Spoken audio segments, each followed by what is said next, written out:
네, 여러분 안녕하세요. 저는 수학 작가로 활동하고 있는 단국대학교 대학원 수학교육학과 박사과정 김정현입니다. 음, 제가 일주일 조금 넘게 이제 촬영을 좀 들어가게 됐는데요. 아무래도 제가 이제 소속이 좀 바뀌다 보니까 적응하는 시간도 있었고, 제가 뭐 블로그에다가 올리긴 했는데, 통학이 무려 왕복 7시간입니다. 그러다 보니까 촬영할 시간이 정말 없었고요. 어, 이때라도 제가 촬영을 한 몰아서 한 두 개, 세 개 정도를 올려야 조금이나마 좀 영상 제공을 할 수 있지 않을까라는 생각에 오늘 좀 이제 켜게 됐습니다. 제가 영상을 이제 5번, 6번은 이제 오늘이랑 다음 주 월요일 날이나 아니면 이번 주 목요일 날 업로드가 될 것 같고, 이 영상은 8월 한 말쯤 올라갈 것 같은데요. 좀 걸렸죠. 예. 제가 특히나 지난주에는 아예 영상을 못 올리다가 엊그젠가 올렸던 걸로 기억합니다. 그게 이제 고등학교 1학년 수학의 30분 수학이었는데, 아, 그만큼 제가 시간이 정말 촉박했고, 또 그런 상황에서 이걸 어떻게 시간을 내야 할까 정말 고민이 많았는데, 오늘 이렇게 또 시간을 낼 수 있는 시간 여건이 돼서 이렇게 이제 작성을 해보려고 합니다. 음, 제가 한 가지 더 말씀을 드릴게요. 이제 제가 학사 조교를 끝나고 끝마치고가 맞겠네요. 끝마치고 지금은 이제 단국대학교 내에서 교육성과 평가센터라는 곳에서 연구원으로 있습니다. 거기서 제가 하게 되는 업무가 이제 아카데믹 어드바이징에 대한 내용인데, 이 부분을 중점적으로 학생들의 중도 탈락률 를 이제 좀 살펴보고 어떤 역량이 부족해서 또 채워야 되는지 이런 조언을 해주는 그런 내용으로 다가가고 있는데요. 그만큼 지금 이제 첫 주 지나갔고 이제 적응 기간이라서 영상을 촬영하는 것도 그렇고 또 거기서 또 적응해야 되는 시간이 있다 보니까 틈틈이 시간 내는 게 좀 나지는 않더라고요. 특히 지금 현재 통학을 하고 있습니다. 그러니까 통근이죠, 정확하게는. 근데 제가 현재 거주지는 대전인데 대전에서 경기도 죽전까지 통근을 하다 보니까 아까 그래서 제가 7시간 걸린다고 한 게 이 부분이었습니다. 정말 오래 걸리더라고요. 그래서 아침 기상 시간도 1시간 앞으로 땡겼고, 또 도착하는 거는 물론 이제 단축 근무였습니다만 도착하는 것도 이제 한 2시간은 더 뒤로 딜레이가 되지 않을까라는 생각이 있어서 매우 좀 그렇습니다. 그렇지만 뭐 제가 한다고 했던 일이었기 때문에 최대한 제가 적응을 해서 빠른 시일 안에 해결이 좀 됐으면 하는 바람이 개인적으로 있습니다. 근황이 좀 길었죠. 말씀드릴 게 좀 많아서 오늘은 여기까지 그럼 하고 본격적인 내용을 좀 들어가 보도록 하겠습니다. 지난 시간까지 했던 내용을 정리해 보겠습니다. 여러분이 했던 내용이라고 한다면 아마 다음의 내용이었을 겁니다. 일단 우리는 이거 얘기했죠. 이게 뭐였냐면 함수의 극한이었습니다. 그래서 이 극한이 존재한다, 존재하지 않는다에 따라서 수렴한다, 발산한다라는 이야기를 했었고,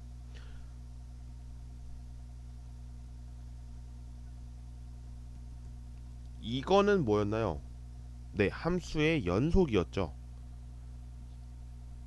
그래서 극한값, 한쪽 극한이라고 이야기를 할 텐데 그 한쪽 극한이 일단 같아야 됐고, 함수값이 존재하면서 그 값들이 모두 같았어야 연속이 된다라는 것을 얘기해 줬습니다. 그 연속은 물론 x는 a에서의 한정적인 연속성이고, 뭐 이걸 전체적으로 한다면 모든 x에 대해서 성립하는 것을 각각 보여줘야 하는 그런 내용을 다뤘습니다. 그리고 나서 또 무엇을 했었냐면, 이렇게 쓰는 게 맞을지 모르겠어요. fx에서 fal을 뺀 값을 x-a로 한 것, 이것을 우리는 f'a라고 썼으면서 미분 가능성에 대한 이야기를 언급했습니다. 미분 가능성. 그래서 미분 가능한 함수는 모두 연속 함수가 되고, 연속 함수임에도 불구하고 미분이 가능하지 않는 경우가 있었습니다. 그 경우는 제가 찾으라고 했었는데 혹시 찾으셨는지 모르겠습니다. 한 가지의 예를 들어볼게요. 안 되는 경우입니다. 절대값 x가 대표적인 예가 됩니다. 절대값 x 같은 경우의 그림은 우리가 뭐 아시겠지만 이런 형태를 갖죠. 그리고 이제 이렇게 하고, 제가 이건 또 지워야겠죠. 여기 있는 점 같은 생긴 애는 지우고, 그러면 이 상태에서 연속이에요. 우리가 연결을 봐도 연속입니다. 그렇지만 이 점에서 미분이 불가능합니다. 일단 마이너스 x와 x의 그래프에 대해서 0에서의 미분 계수를 구한다라고 한다면 0은 0이에요. 근데 다른 이제 포인트 와이즈로 했을 때는 이제 마이너스 1과 1 차이가 나기 때문에 완만하게 그려지는 게 아니면 미분이 불가능하다라는 내용을 여기서 던집니다. 그러니까 지금 여기서 일어나는 점이 우리는 흔히 뾰족점이라고 이야기를 하죠. 뭐 이제 옛날 교육 과정에서는 이제 첨점이라고 했던 기억이 나는데, 뾰족할 첨자를 써서 이제 첨점이라고 했던 걸로 기억합니다. 그러면 이 점에서 우리는 미분이 불가능하다라는 것을 보이는데, 그 불가능한 과정이 뭐냐면 절대값 x 자체가 우리는 두 가지로 나뉘죠. 범위에 따라서 x가 0보다 작을 때는 x가 0보다 작을 때는 마이너스 x, x가 0보다 크거나 같을 때는 x. 이랬을 때 우리는 6번에서 배웠던 fx가 x의 n제곱이라고 되어 있었을 때의 미분 f'x는 nx의 n-1제곱이 된 것처럼 이 상태에서 계산을 해보면 값이 다릅니다. 결과적으로는 이제 이 상황에서 우리는 미분이 불가능하다라는 것을 밝히는 발레가 되는 내용이겠죠. 자, 그래서 여기까지 다뤄봤습니다. 그리고 나서 우리가 이제 해야 할 내용이 뭐냐? 해야 할 내용은 바로 아까 얘기했던 함수의 실수배, 그리고 합, 차의 미분법입니다. 제가 이 내용을 1번이라고 했고 2번에서는 이제 다른 내용을 다룰 텐데 아마 3번까지 갈 것 같긴 합니다. 그렇게 나오는 이유는 결과적으로는 답이 다릅니다. 예, 우리가 알고 있는 뭐 실수배, 합차 뭐 하면 뭐 거론되지 않은 곱하기 나누기, 이 부분에 대해서는 그러면 어떻게 달라지길래 이거를 왜 뺐을까라는 생각을 하시게 되겠죠. 음. 궁금하실 거예요. 이 부분은 제가 나중에 뭐 물론 오늘이겠습니다만 나중에 영상에 업로드를 할 거고, 이 부분을 참고해 주시면 될 것 같습니다. 자, 여기서 함수의 실수배, 실수배라는 것은 뭐냐 아시겠죠? 네, 상수 k를 붙여서 이런 내용입니다. fx가 예를 들게요. 흔히 우리는 x의 n제곱이라고 하니까 x의 n제곱이라고 하겠습니다. 그러면 이 상태에서 k를 곱하게 된 값이니까 k 곱하기 x의 n제곱이 되는 형태죠. 그러면 이 상태에서 우리는 이제 미분을 해야 돼요. 미분? 예, 미분해야죠. 근데 하는 방법은 굉장히 간단합니다. 정의에 따라서 굉장히 간단하게 나오는데요.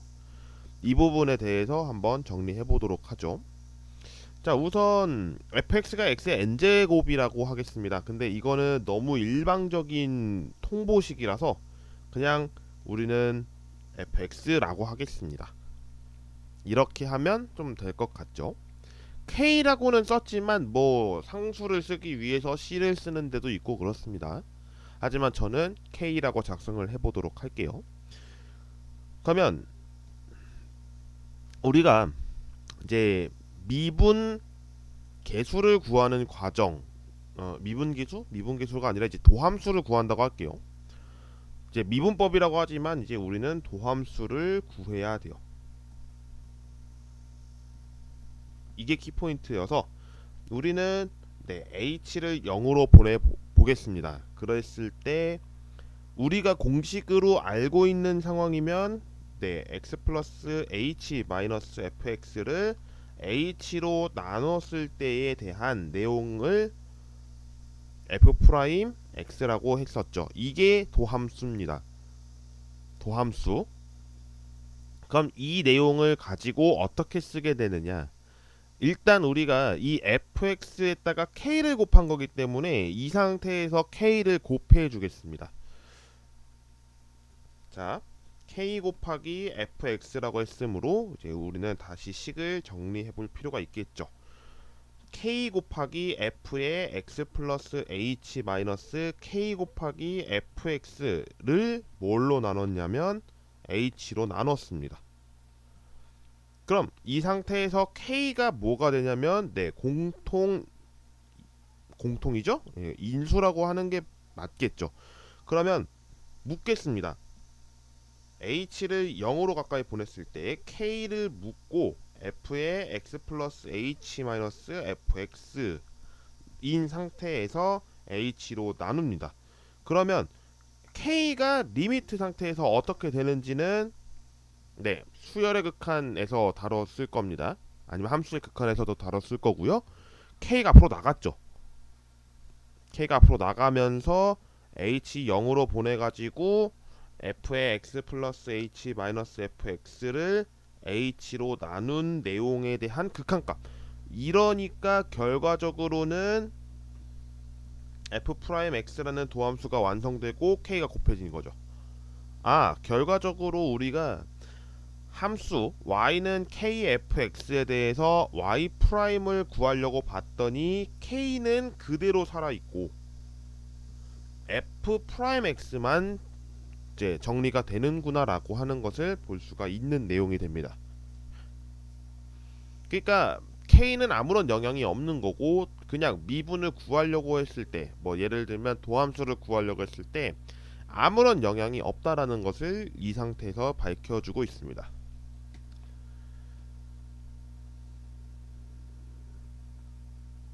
자, 그 다음에 밑에 쓰기에는 공간이 없어서 오른쪽으로 가서 올리도록 할게요. 합과 차를 보겠습니다. 합과 차. 이제 우리는 두 개의 함수를 거론합니다. 이제 더하기만 해볼게요. 사실 뭐 빼기 뭐 해도 됩니다만 똑같은 내용이라서 나중에 복부호 동순을 할 생각입니다. 그럼 이 상태에서 우리는 y 프라임은 얼마인지를 계산해야 돼요. 계산해 보겠습니다. 똑같이 y 프라임을 계산하기 위해서는 리미트가 필요할 겁니다. 네, y에 뭐 이렇게 나가겠지만 함수를 지금 넣는 상황이니까 다음과 같이 x의 fx 플러스 h 플러스 g의 x 플러스 h가 하나고요. 마이너스 fx 마이너스 gx라고 하는 형태를 h로 나눈 식이 됩니다. 여기까지는 이해되셨죠? 그리고 나서 뭐가 성립하는지를 알아야 하는데 이거랑 묻고 싶어요. 그쵸?